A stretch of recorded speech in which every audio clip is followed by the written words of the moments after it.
Times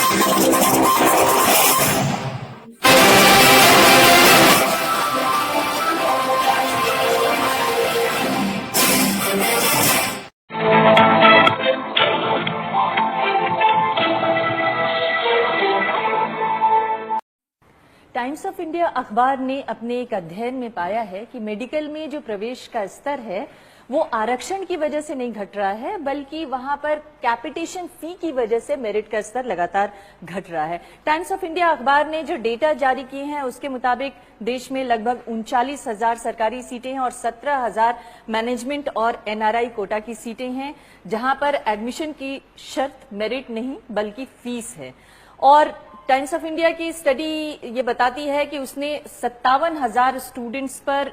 409 colleges में 57,000 students पर study किया, जिसमें ये बताया गया कि नीट का जो एवरेज स्कोर था वो सरकारी कॉलेजेस का स्कोर था 448 और प्राइवेट कॉलेजेस का जो एवरेज स्कोर था वो 308 था। और अगर एससी स्टूडेंट्स यानी शेड्यूल कास्ट स्टूडेंट्स का जो एवरेज स्कोर देखा जाए तो सरकारी कॉलेजेस में शेड्यूल कास्ट स्टूडेंट का जो स्कोर था वो 398 था और अगर सभी कॉलेजेस में शेड्यूल कास्ट स्टूडेंट्स का स्कोर देखा जाए तो 367 था, जो ओवरऑल एवरेज था। लेकिन इस अगर आंकड़े को का ठीक तरीके से अध्ययन किया जाए तो ये स्पष्ट होता है कि ये जो शेड्यूल कास्ट के स्टूडेंट्स एवरेज ले आ रहे हैं, ये दरअसल जो प्राइवेट कॉलेजेस में कैपिटेशन फी से एडमिशन लेने वाले बच्चे हैं उनसे कहीं ज्यादा अच्छे हैं, क्योंकि जो कैपिटेशन फी देके एडमिशन हो रहा है उसमें 211, 212 नंबर पर भी एडमिशन हो जा रहे हैं, चाहे वो एनआरआई कोटा हो चाहे मैनेजमेंट कोटा हो। तो ये एक तरह से सत्येंद्र रंजन हमारे साथ, हमारे सहयोगी सत्येंद्र, क्या ये एक तरह से ये नहीं दिखाता है कि दरअसल पैसे वालों को सीटें बेचने की वजह से जो मेरिट है और जो गुणवत्ता है मेडिकल की पढ़ाई की वो घट रही है, ना कि आरक्षण इसकी वजह? ये स्टडी आरक्षण के खिलाफ जो पूरा डिस्कोर्स पिछले डिकेड्स में डेवलप किया गया है उसको पंक्चर करता है, क्योंकि उसमें जो मेन उसका लॉजिक यही दिया जाता है कि जो रिजर्वेशन है वो मेरिट के खिलाफ है। उसमें कम मेरिट वाले लोग कम नंबर लाकर चले जाते हैं, लेकिन यह सवाल कभी नहीं उठाया गया कि उसमें बहुत से कम वो नंबर लाने वाले वो लोग भी होते हैं जो सिर्फ पैसे की वजह से दाखिला ले लेते हैं और वो फिर वो इंजीनियर, अभी ये तो डॉक्टर्स के लिए है, मेडिकल कॉलेजेस के लिए, लेकिन यह बात इंजीनियरिंग कॉलेज पे भी लागू होगी कि वो इस तरह के जो टेक्निकल पढ़ाई है उसमें उनको दाखिला मिल जाता है। तो यह जो सवाल इतने समय से ये बात बार बार, एक मेरिट अपने आप में एक डिबेटेबल टॉपिक है, उस पर हम लोग अलग से बात कर सकते हैं, लेकिन अगर मेरिट को एक्सेप्ट भी कर लिया जाए, जिस मेरिट की बात की जाती है, तो ये स्टडी उस पूरे डिस्कोर्स को पंक्चर कर देती है कि रिजर्वेशन जो है वो एंटी मेरिट है। जी, हमने तो यहाँ तक देखा कि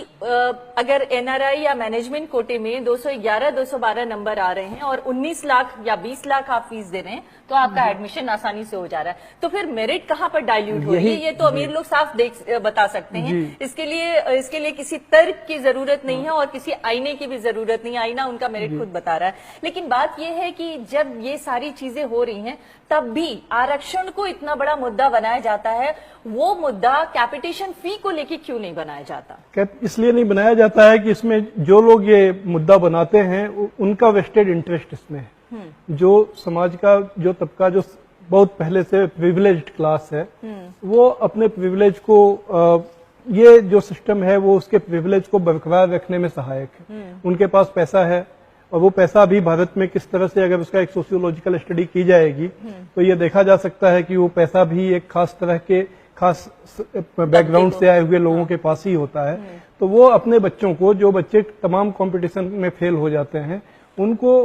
पैसे देकर वो इंजीनियर और डॉक्टर बना लेते हैं। मतलब जो पढ़ाई है वो दरअसल सामाजिक आर्थिक हैसियत से तय हो रही है, खासतौर से इस तरह की जो टेक्निकल पढ़ाइयां हैं, चाहे वो मेडिकल हो या इंजीनियरिंग हो, वहां पर आपकी सामाजिक आर्थिक हैसियत अगर अच्छी है तो आप कम नंबर ले आकर भी पढ़ाई कर सकते हैं। उसके लिए ये दोष देना कि आरक्षण की वजह से किसी अच्छे मेरिट वाले को एडमिशन नहीं मिला, ये गलत कहा जाएगा। अब यह तो आईआईटी ने खुद अभी कुछ साल पहले अपने सिलेक्टेड कैंडिडेट्स का स्टडी किया था, उसमें ये बात सामने आई थी कि उनके यहाँ जो लोग सिलेक्टेड होते हैं वो कुछ खास शहरों से, ऐसे फैमिलीज से जो प्रोफेशनल, जिन फैमिलीज में पहले से प्रोफेशनल से इंजीनियर, डॉक्टर, वकील हैं,